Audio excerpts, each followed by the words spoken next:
I'd like to spend just a moment helping you with space, beginning with the primary, or I should just say the 3rd and 4th grade activity that you're doing.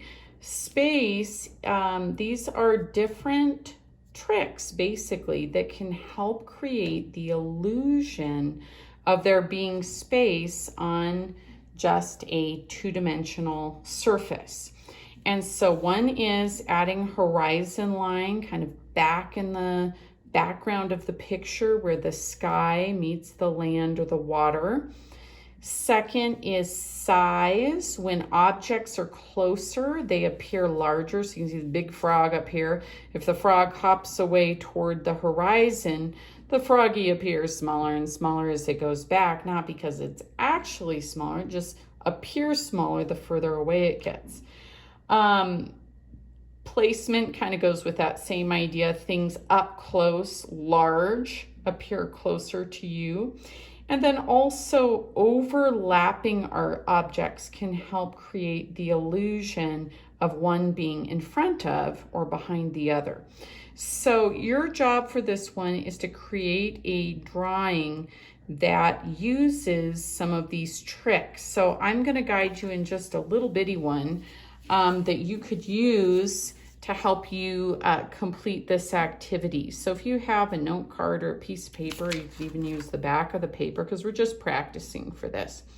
So I'm going to draw a straight line or horizon in the back. And let's play like this is Colorado. So I'm going to do some mountains in the background. Now notice that I'm overlapping. This mountain is overlapping this mountain. So you don't see the whole mountain the further it goes back. That overlapping creates the illusion of this one being in front of this one that's in front of that one, okay? Now I'm gonna draw maybe a river that's winding toward the foreground, or maybe it's a street or a trail. And that river is going to appear larger the closer it is to me, and then it's going to seem like it gets skinnier and skinnier toward the horizon line the farther away it gets. It's not actually getting skinnier, it just appears that way. So we've got the horizon, we've got the overlap. Let's try for that size. So I'm going to start way back here. It's going to kind of meander toward the front here. And same thing back here. This river appears very narrow further back. And then as it rounds the corner and gets closer, it appears much larger. So maybe that could be also like a street or something like that, okay? So tiny toward the back, large toward the front. If there were, let's say, some kind of plant, we'll say next to this river or road, it might appear pretty big up here. Let's say we've got our leaves right here. Maybe this is a yucca or something. Maybe you guys have seen those, kind of a spiky looking plant that you might see in the desert. It's going to look really big up here, but as it gets further back, it's going to start to look smaller. In fact, if you saw it back here, it might look really teeny and mini the further it gets back. So I'd like you to try something like this for space. Of course, you could color that if you want, or you could just leave it pencil. We're just trying to practice these ideas. For the bigger kids, you guys are going a little bit further with this. You're seeing actually the same ideas of the size, the overlapping, the placement, but you're also getting a couple additional tricks for creating the illusion of space. One is the objects that are closest to you. So this kind of connects to placement in the younger kids' ones. The objects are more detailed because they're closer and you can see them. As they fade toward the background, it gets harder to see those details. And so you can see that strawberry with less clarity further back. You may have noticed this too if you ever look at the mountains kind of in the evening. You can see the different values, and in Colorado a lot of times there may be a blue or a purple value. The mountains closer to you appear darker, and as they move back toward the horizon line, those layers of overlapping mountains go from that dark value to a lighter value. So that is also a trick for creating the illusion of space on a 3D piece of art. So here you're labeling positive and negative space, which was referenced here. The object is the positive space being used, and then everything that's left is actually the negative space. You're going to label that.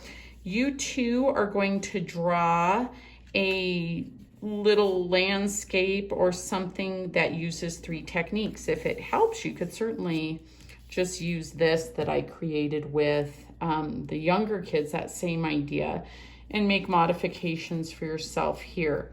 To create a 3D city, you do have to reference the directions on this front page. You do need a ruler for this part as well. So for this, we're just going through the steps. Number 1 says to draw a horizontal line. That's already done. Number 2 is to draw the vanishing point. And remember, the vanishing point is when you look off into the distance, there will be a point at which an object seems to vanish out of your sight. Of course, it doesn't actually disappear. It's just ending there. And you're going to go ahead and see if you can follow these same directions that you see in the picture here, beginning with the square of a building and then drawing from that point a kind of extended rectangular prism, and then turning it into a building. So you can see from the drawing here that I can kind of end my building, and I could actually draw another building further down if I wanted this to look like a street.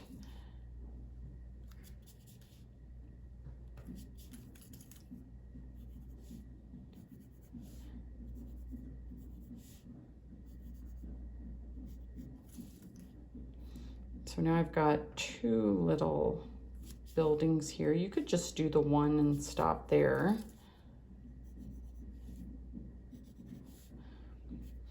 And then you can add a door.